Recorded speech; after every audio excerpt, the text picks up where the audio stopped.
Assalamualaikum warahmatullahi wabarakatuh. Perkenalkan, nama saya Vivi Anggreni, NIM 17230016, jurusan akuntansi. Baiklah, di sini saya akan mempresentasikan tugas 3 saya yang mana dari mata kuliah Seminar Akuntansi Keuangan yang bertema Share Based Payment dan yang berjudul Perspektif Teori Resistensi Inovasi pada Solusi Pembayaran Seluler. Baiklah, akan saya mulai.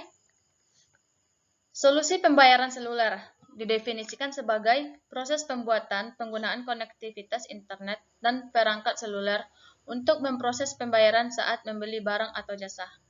Penggunaan MPS untuk pembayaran retail telah berkembang dengan pertumbuhan perdagangan seluler dan belanja online. Memang MPS telah menjadi metode pembayaran untuk pembelian eceran maupun dari individu ke individu.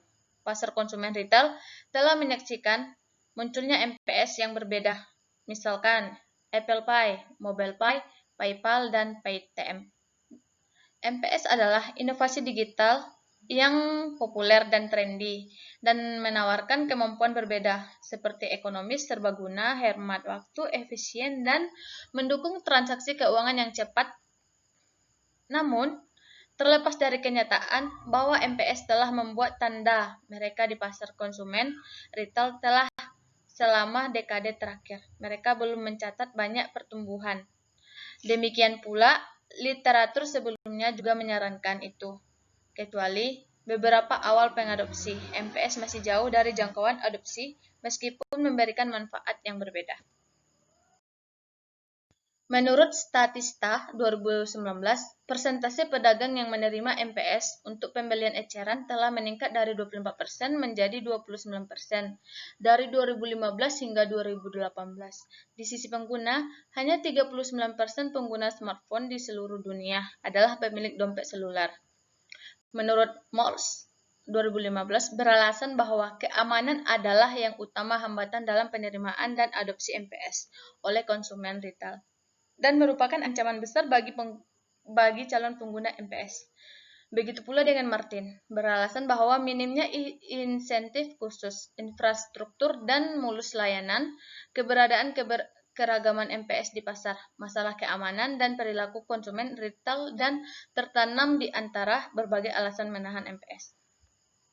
Ini memang mengherankan, karena ponsel dan konektivitas internet sudah terdaftar penetrasi ekstensif hampir di mana-mana, mencapai titik jenuh bahkan di pasar negara berkembang seperti India.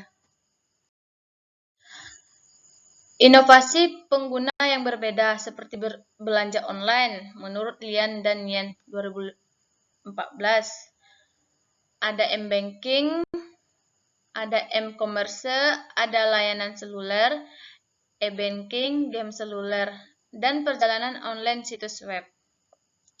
Dalam hal pengaturan geografis, peneliti telah melakukan studi sebelumnya di berbagai negara termasuk Malaysia, Taiwan, Jerman, Finlandia, Spanyol, Thailand, dan India. Dalam hal pengaturan demografis, paling empiris sebelumnya, studi telah berfokus pada kelompok usia konsumen yang luas, namun hanya 3 studi empiris yang berfokus pada orang dewasa muda. Penelitian menggunakan IRT untuk merumuskan model penelitian untuk mengukur bagaimana hambatan fungsional dan psikologis pra-adopsi berdampak pada pasca pertama menggunakan perilaku pengguna MPS dalam hal niat mereka untuk melanjutkan menggunakan dan merekomendasikannya kepada orang lain. Analisis data melakukan analisis data menggunakan IBM SPSS 25 dan IBM Amos 24. Untuk analisis terlebih dahulu dilakukan pengujian model pengukuran, dilanjutkan dengan pemeriksaan validitas, instrumen, dan keandalan. Setelah itu, kami menilai model struktural dengan memeriksa signifikan statistik dari hipotesis yang diajukan. Penggunaan MPS dikaitkan dengan berbagai ketidakpastian atau yang terkait dengan privasi, keamanan, data, dan pencurian uang. Risiko lain mungkin terjadi dalam mengirim uang ke vendor yang salah dan membayar lebih banyak uang daripada yang dibutuhkan untuk transaksi. Risikonya adalah terkait negatif dengan niat pengguna. Konsekuensinya penyedia layanan harus mengambil langkah-langkah untuk mengurangi terkait risiko kekhawatiran. Meskipun memberikan sumbangan yang menarik, penelitian ini menderita dari beberapa batasan. Salah satu keterbatasan yang paling menonjol adalah kekurangannya generalisasi hasil studi ini, terutama karena file mempelajari sampel dan penggunaan MPS tertentu. Penemuan ini mencerminkan perilaku dewasa muda India sehubungan dengan satu MPS disebut PITM. Literatur telah mendukung kebutuhan dan pemeriksaan pengguna perilaku dalam konteks MPM, dalam konteks budaya dan sosial yang berbeda. Sampai di sini presentasi saya ucapkan terima kasih. Kalau ada kesalahan, mohon dimaafkan karena manusia tak luput dari kesalahan.